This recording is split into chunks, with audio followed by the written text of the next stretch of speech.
दोस्तों आज की इस वीडियो में हम लोग एक बहुत ही इंटरेस्टिंग नोवेल को कवर करने जा रहे हैं जिसका नाम है the adventures of Huckleberry Finn. दोस्तों इस नोवेल को लिखा था अमेरिकन राइटर मार्क ट्वेन ने। दोस्तों बहुत ही फेमस नोवेल है। इसको 1884 में पब्लिश करवाया गया था इंग्लैंड में और 1885 में इसको पब्लिश करवाया गया था यूएस में।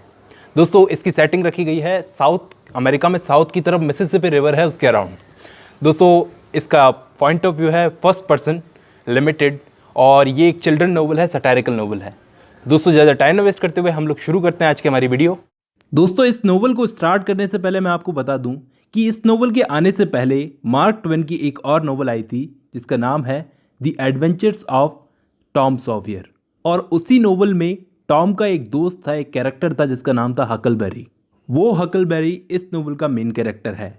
तो इस नोवेल में उसके एडवेंचर्स को बताया गया है।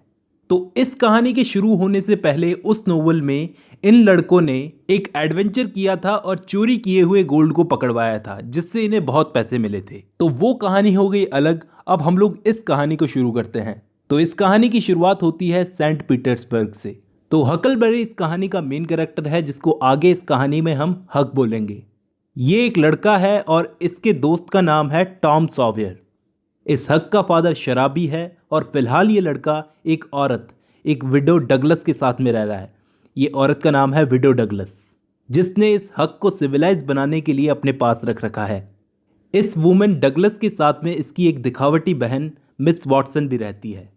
तो हक इन दोनों औरतों के साथ में रह रहा है सिविलाइज बनने के लिए। आंट डगलस तो इससे फिर भी अच्छा बिहेव करती है, लेकिन ये मिस वॉटसन ये बिल्कुल भी अच्छा बिहेव नहीं करती हक के साथ में।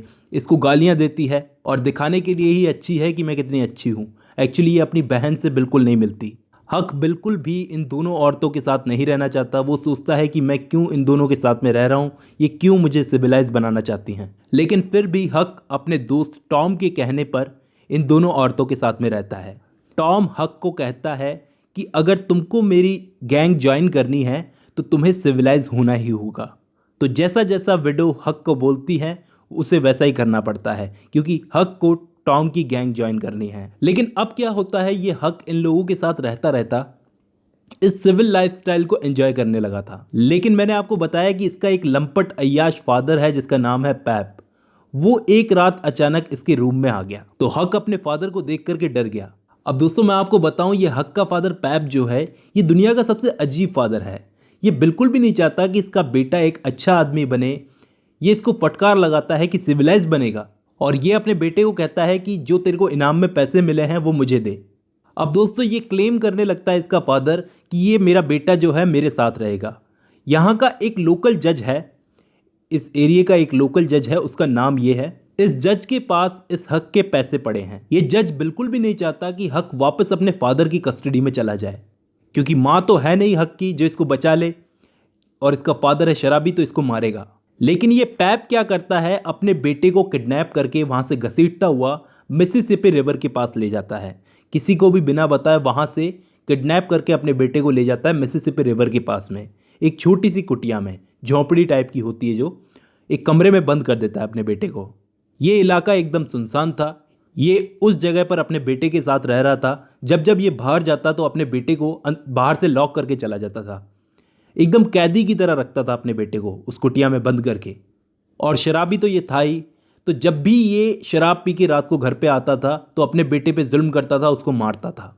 इतना मारता था कि उसकी जान निकल जाए। तो हक ने डिसाइड किया कि वो यहाँ से बचकर भागेगा। उसने क्या किया, एक पिग को मारकर उसका खून, एक सुअर को मारकर उसका खून अपने चारों तरफ उस कमरे में फैला दिया और अपने कपड़ों पर भी लगा करके वहाँ पे लेट गया। तो इसका फादर जब रात को घर पे आया तो उसको लगा कि ये मर गया है, तो वो वहाँ से चला गया। तो ऐसे करके हक वहाँ से बच करके निकला अपने फादर से।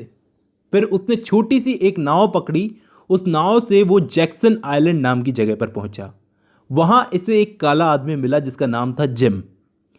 इस आदमी को ये पहले से जानता था, ये हक इसको पहले से जानता था।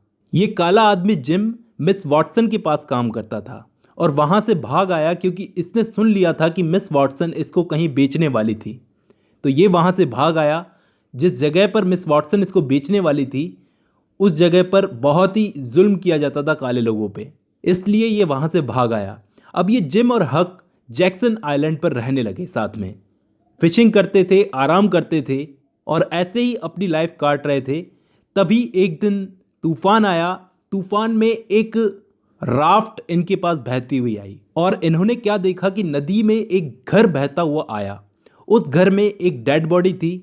उस घर से इन्होंने अपने खाने के लिए खाना और पहनने के लिए कपड़े चुरा लिए और उस डेड बॉडी की शक्ल तक नहीं देखी इन लोगों ने। उसके बाद दोस्तों ये हक क्या करता है, एक लड़की का भेष बदल लेता है और ये दोनों एक टाउन में जाते हैं। तो इन दोनों को इन्फॉर्मेशन मिलती है कि कुछ स्लेव हंटर्स जिम को पकड़ने के लिए घूम रहे हैं। जिम के जैसे जो जो स्लेव्स भागे हैं उनको पकड़ने के लिए घूम रहे हैं इनाम के लिए। तो इन्होंने अपने राफ्ट पर बैठकर, जो राफ्ट इनके पास बहता हुआ आया था, जिम और हक ने जल्दी जल्दी वो आइलैंड छोड़ दिया और एक फ्री स्टेट में जाने के लिए निकल गए। अब ये हक ये बात अच्छे से जानता था कि एक भागे हुए स्लेव की मैं मदद करके बहुत बड़ा रिस्क ले रहा हूँ, लेकिन ये बिल्कुल भी परवाह नहीं करता था। तो अब कुछ दिनों तक ऐसे ही पानी में सफ़र करते करते नदी में कोहरा छा गया। तो ये लोग जहाँ जा रहे थे फ्री स्टेट्स में, वहाँ का रास्ता भटक गए। कोहरा साफ हुआ तो इन दोनों को कुछ लोग मिले जो भागे हुए स्लेव्स को ढूंढ रहे थे।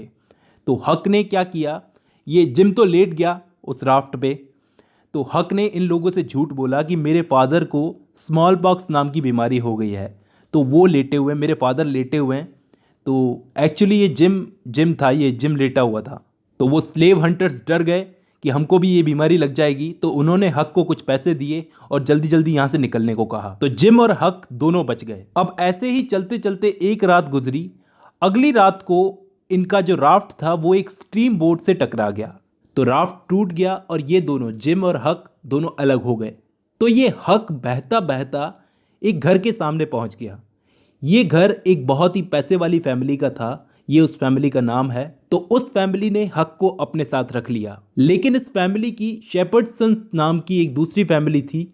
उस फैमिली के साथ एक पुश्तैनी दुश्मनी थी, जब से इस फैमिली की लड़की उस फैमिली के लड़के के साथ भाग गई थी। तो अब ये दोनों फैमिलीज की पुश्तैनी दुश्मनी पागलपन में इतनी गहरी हो गई थी कि बात खून बहाने तक आ गई थी। तो हक इन लोगों के साथ में रह रहा था। हक को जब पता चला कि जिम यहीं कहीं आसपास कहीं छुपा हुआ है, तो हक ने इन पागलों के बीच में से भागने की सोची कि यहाँ से भागा और जिम से जाकर के मिला। फिर इन दोनों ने वापस अपनी यात्रा शुरू कर दी। अब कुछ दिनों बाद ऐसे ही सफ़र करते करते ये दोनों दो आदमियों से मिले जो दोनों ठग थे और कुछ लोग इनका पीछा कर रहे थे। तो ये जान बचा करके आए थे। जिम और हक ने इनको रहने के लिए जगह दी, इन दोनों को छुपाया, अपने राफ्ट पे होस्ट किया। लेकिन इन लोगों ने इन दोनों का ही फ़ायदा उठाया। ये दोनों एक दूसरे का नाम ड्यूक और किंग बता रहे थे। तो अब इन्होंने मदद की, लेकिन ये ड्यूक और किंग ने इन दोनों के साथ ही धोखा किया, हक और जिम के साथ में, और इनका राफ्ट लेकर के ये लोग भाग गए। तो अब ये दोनों, किंग और ड्यूक, इन दोनों का राफ्ट लेकर के भाग गए, हक और जिम का। तो अब क्या होता है, इस किंग को पता चलता है कि पास ही के गांव में एक पीटर नाम का आदमी मर गया है और उम्मीद ये की जा रही है कि उस पीटर के भाई आएंगे उसकी संपत्ति लेने। अब ये दोनों तो थे ही ठग, तो ये दोनों उस पीटर के भाई बनकर पहुंच गए उस गांव में। गांव वाले इन दोनों का बहुत ही स्वागत सत्कार करने लगे। तो बहुत सारे लोगों को गांव में शक था कि ये दोनों ठग हैं, ये पीटर के असली भाई नहीं हैं। तभी वहां पर हक आ गया।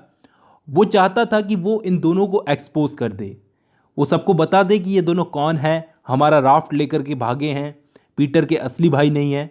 लेकिन तभी ये पीटर के असली भाई आ गए। तो अब हक को बताने की जरूरत ही नहीं पड़ी, किंग और ड्यूक वैसे ही एक्सपोज हो गए। तो अब इसके बाद ये जिम और हक अपना राफ्ट लेकर के वहां से भाग गए। तो अब ये फिर से फ्री हो गए। लेकिन इन किंग और ड्यूक ने ये तय किया कि ये दोनों भी इन लोगों के साथ वैसा ही करेंगे जैसा इन्होंने हमारे साथ किया है, मतलब ये बदला लेंगे। किंग और ड्यूक हक और जिम से बदला लेंगे। तो अब पैसों के लिए क्या किया इस किंग और ड्यूक ने, इन दोनों ने जिम को एक लोकल फार्मर को बेच दिया, ये कहकर कि ये स्लेव भागा हुआ है और इसके सर पे इनाम है। तो अब ये हक अपने दोस्त जिम को बचाने के लिए उस फार्म पर पहुंचा जहां पर इसको बेचा गया था जिम को। वहां पर ये एक वुमेन से मिलता है जिसका नाम था आंट सैली। वहां इस हक को क्या पता चलता है कि ये आंट सैली कोई और नहीं, इसके दोस्त टॉम के रिलेटिव थे। ये आंट सैली और इसके हस्बैंड जो थे, ये इसके दोस्त टॉम के रिलेटिव थे, हक का जो दोस्त था टॉम। तो अब ये टॉम इससे वादा करता है, इस हक से वादा करता है कि ये जिम को फ्री करवाने में इसकी हेल्प करेगा। अब टॉम के पास एक प्लान था जिम को फ्री करवाने का, लेकिन ये प्लान बहुत ही इम्प्रैक्टिकल था। तो ये दोनों मान गए, हक और जिम, टॉम का साथ देने के लिए। तो एक रात इन दोनों ने जिम को भगाने की कोशिश की। हक और टॉम ने जिम को भगाने की कोशिश करी। तो जैसे ये जिम को भगाने की कोशिश कर रहे थे, तो ये तीनों जब भाग रहे थे तो कुछ लोग इनका पीछा कर रहे थे। तभी उन्होंने गोली चलाई और गोली आकर के टॉम के पैर में लगी।